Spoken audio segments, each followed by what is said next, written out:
जगदलपुर के संजय गांधी वार्ड में रेलवे प्रबंधन ने बड़ी कार्रवाई करते हुए अपनी जमीन पर किए गए कथित अवैध अतिक्रमण को हटाने के लिए बुलडोजर चलाया है, जहां इस कार्रवाई में करीब 32 मकानों को ध्वस्त कर दिया गया, जिससे इलाके में हड़कंप मच गया और प्रभावित परिवारों में अफरा तफरी का माहौल बन गया। बता दें, रेलवे प्रशासन की इस कार्रवाई के खिलाफ कांग्रेस पार्टी ने मोर्चा खोल दिया है, जहां नगर निगम में नेता प्रतिपक्ष राजेश चौधरी और वार्ड पार्षद कोमल सेना मौके पर पहुंचे और रेलवे अधिकारियों से कार्रवाई रोकने की मांग की। वहीं कांग्रेस नेताओं का कहना है कि जब तक विस्थापन की व्यवस्था पूरी नहीं हो जाती, तब तक तोड़फोड़ अमानवीय और असंवैधानिक है। रेलवे के एडीएम ने मीडिया को जानकारी देते हुए बताया कि जिस जमीन पर मकान तोड़े गए वह रेलवे की संपत्ति है और वहां अवैध रूप से निर्माण किया गया था। वहीं रेलवे द्वारा कई बार नोटिस दिए गए थे, लेकिन कब्जाधारियों ने खुद से निर्माण नहीं हटाया। अंततः रेलवे को यह कदम उठाना पड़ा। उन्होंने बताया कि मानवीय आधार पर फिलहाल कुछ समय के लिए कार्रवाई रोकी गई है, लेकिन आगे फिर से अभियान चलाया जाएगा। वहीं नेता प्रतिपक्ष राजेश चौधरी ने कहा है कि वर्ष 2021 में रेलवे द्वारा नोटिस दिए जाने के बाद यहाँ के लोगों को प्रधानमंत्री आवास योजना के तहत आवेदन भरवाया गया था, लेकिन अभी तक आवास नहीं मिला। ऐसे में लोगों को सड़क पर लाकर खड़ा करना अमानवीय है। नमस्कार, मैं Nikhil Dewangan, India town news से। इस वक्त हम रेलवे कॉलोनी पे संजय गांधी वार्ड जगदलपुर का, जो बहुत चर्चित हो चुका है आज के समय पे, क्योंकि 35 से 40 परिवारों का आशियाने को, जो पिछले 40 से 50 साल से रहते आ रहे थे जो रहवासी, उनको रेलवे ने बगैर नोटिस और सूचना दिए, जब ये बेचारे गरीब काम पर गए थे। वे ऐसे लोग हैं जो काम करने वाले, जो दूसरों के घरों में जूठा बर्तन धोते हैं, कोई अस्पताल में काम करता है, किसी के घर पे प्राइवेट काम करता है। वो सब जब कार्य क्षेत्र पे अपने अपने गए हुए थे, तब रेलवे के कर्मचारी जेसीबी और बुलडोजर लेकर आए और लाख मना करने के बावजूद इनके जो घर में छोटे छोटे बच्चे थे, उन्होंने मना किया कि अभी मत तोड़ो, हमारे घर पे नहीं है, मम्मी पापा काम पे गए हैं। ऐसे वक्त पर रेलवे के लोग आते हैं और पूरा बुलडोजर से इनके आशियाने को कैसा मटिया मेट कर दी है। देखिए आप मेरे पीछे, मैं कैमरा पर्सन से कहूंगा कि पूरा दिखाइए। कुछ परिवारों का कहना यह है कि इनका जो कीमती सामान था वो इस मलबे में अब नेस्तनाबूद हो चुका है, और छोटे छोटे जो मासूम बच्चे हैं वो कैसे रो रहे, बिलख रहे। कई ऐसे स्कूल जाने वाले बच्चे थे छोटे छोटे, कोई यूकेजी में पढ़ रहा है, कोई शासकीय स्कूलों में पढ़ रहा है, और उनको अभी खाना कैसे खाएं, कैसे रात गुजारे। और सबसे बड़ी बात, सामने दीपावली का त्योहार है 3 दिन के बाद, उस टाइम में लोगों के आशियाने को उजाड़ना ये कहां तक जायज है। इंडिया टाउन न्यूज प्रशासन से और जिला प्रशासन से ये रिक्वेस्ट कर रहा है कि ऐसे परिवारों को कहीं ना कहीं विस्थापित किया जाए और इनको रहने के लिए कुछ मकानों की व्यवस्था करवाएं।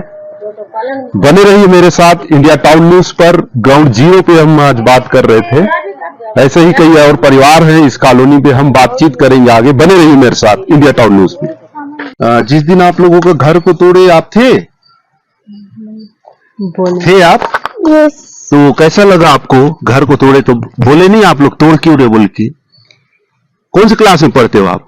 यूकेजी। उधर देख के बोलो। यूकेजी में हो? कौन सी स्कूल में? बस्तर रेलवे। बस्तर रेलवे में। तो स्कूल जाते हो आप? अभी रोज जा रहे हो जब से घर टूटा है? तो यस। जाते हो। तो खाना वाना कहाँ खाते हो? घर में। घर में। तो अभी तो घर आप लोग का टूट गया है, कैसा करते हो बेटा? जानवी नाम है ना? तो ये यूकेजी की बच्ची है जो पास के ही शासकीय स्कूल रेलवे कॉलोनी में पढ़ाई करती है। जानवी नाम है इस बच्ची का। जिस दिन घर तोड़े आप थे यहाँ, स्कूल गई थी बता रही। जब आकर देखा तो इनका घर को तोड़ फोड़ के खत्म कर चुका था। बड़ा ही मार्मिक और दुखदायी स्थिति है कि सामने दीपावली जैसा त्योहार है और उसके बाद भी रेलवे प्रशासन इस तरह की गरीब परिवार के साथ किया है। ठीक है, अगर रेलवे कॉलोनी की जमीन में थे ये लोग तो उनको नोटिस देना था, सूचना देना था, फिर उसके बाद इनको तोड़ना या विस्थापित करके कुछ करना था। जी अम्मा, आपका क्या नाम है? मेरा सुबली। सुबली, कितने सालों से हो यहाँ पे? 50-40 साल। 40-50 साल से रह रहे हो आप? हाँ। तो जिस दिन घर को तोड़े आप लोगों को पता था? नहीं, काम में गए थे, मेरे काम से आते आते तोड़ दिए थे, पूरा सामान के दबा दिए। ओहो। और मेरे को ना लेडीज जेंट्स दबा दिए, अच्छा, धक्का मार दिए, रेजा कोली भी धक्का मार के खिला दिए। तो अभी बड़ा दिक्कत होता होगा आप लोग को रात में? तकलीफ होता है, मैं एक जन रहती हूँ इतना साल से, अच्छा अच्छा। शुरू से। तो क्या चाहते हो आप प्रशासन से कि कुछ व्यवस्था आप लोगों के लिए करवाना चाहिए? हम लोग को मकान चाहिए, रहने के लिए जगह चाहिए। नहीं तो आप लोग जब 40-50 साल से थे तो रेलवे अचानक कैसे भाई रातों रात आया, तो सुबह आई बता? हम लोग को नहीं मालूम रहा, वो लोग आके ना तोड़ दिए, मालूम नहीं रहा। मेरे पीछे आप देखिए, कैमरा पर्सन को कहूंगा कि देखो एक छोटी सी मासूम सी बच्ची है यहाँ पर। दीदी क्या नाम है आपका? ये एक छोटी सी बच्ची है जी, क्या नाम है दीदी आपका? सोनिया। सोनिया। कितने साल से हो यहाँ पे? बहुत साल से हैं। तो कैसे अचानक कैसे तोड़ दिए भाई रेलवे वाले आके? हम बच्चे लोग को यहीं पर छोड़ के खाम गए थे, घर काम जाते हैं बर्तन धोने के लिए, जूता बर्तन। तो अभी ये जो छोटी छोटे बच्चे हैं, इनको दिक्कत होता होगा रात में, तो ठंड भी बढ़ गया है। हाँ। तो कैसे करते हो दीदी रात को? यही दिल्ली में यही पास तो सुलाते, क्या करेंगे, कहाँ ले जाऊंगी बच्चे लोग। कितने बच्चे हैं आपके? 2। अच्छा, ये छोटी बच्ची है हाँ। और वो जो है वो बड़ी बच्ची? नहीं, वो नहीं, वो अच्छा। उधर गई। अच्छा, क्या काम करते हैं? आपके पति हैं? नहीं है। नहीं है। हाँ। तो देखो, एक दूध में ही बच्ची है, उनकी गोदी में एक माँ के। प्रशासन को जरा भी मतलब कहना चाहिए, मानवता नाम की चीज खत्म हो चुकी है। तो इंडिया टाउन न्यूज ये चाहता है कि ऐसे गरीब परिवार के लोगों को सरकार से दरख्वास्त है कि कहीं ना कहीं इनको विस्थापित किया जाए, कम से कम आवास दिलवाया जाए। यहाँ पर प्रधानमंत्री आवास योजना, इनको ये फायदा मिल नहीं रहा है। तो अब इस विषय पे अपन क्या करेंगे कि देखिए, आप पूरा जद्दोजहद करते हुए, दीपावली का सामने त्योहार है, उसके बाद इनके घरों को रेलवे ने जब पूरा मटियामेट कर दिया। बने रहिए मेरे साथ इंडिया टाउन न्यूज पे, मैं निखिल।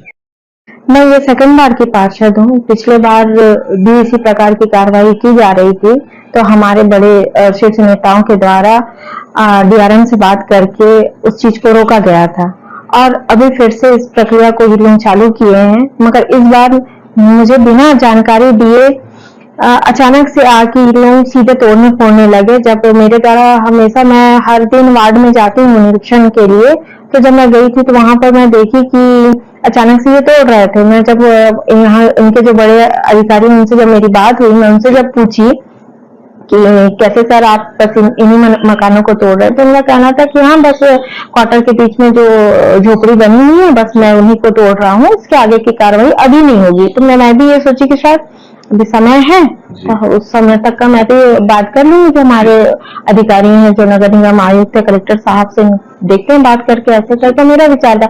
अचानक इनके द्वारा फिर है ना, छोटा सा एरिया है जहाँ 14 से 15 मकान है, उन लोगों के पास में सीधे आ गए। जब मेरे द्वारा उनको पूछा गया कि आप तो इसको तोड़ना नहीं चाह रहे थे, अभी आप कैसे अचानक से यहाँ आ गए, तो बोलते हैं हमारे को इतनी फोर्स मिलेगी नहीं दोबारा।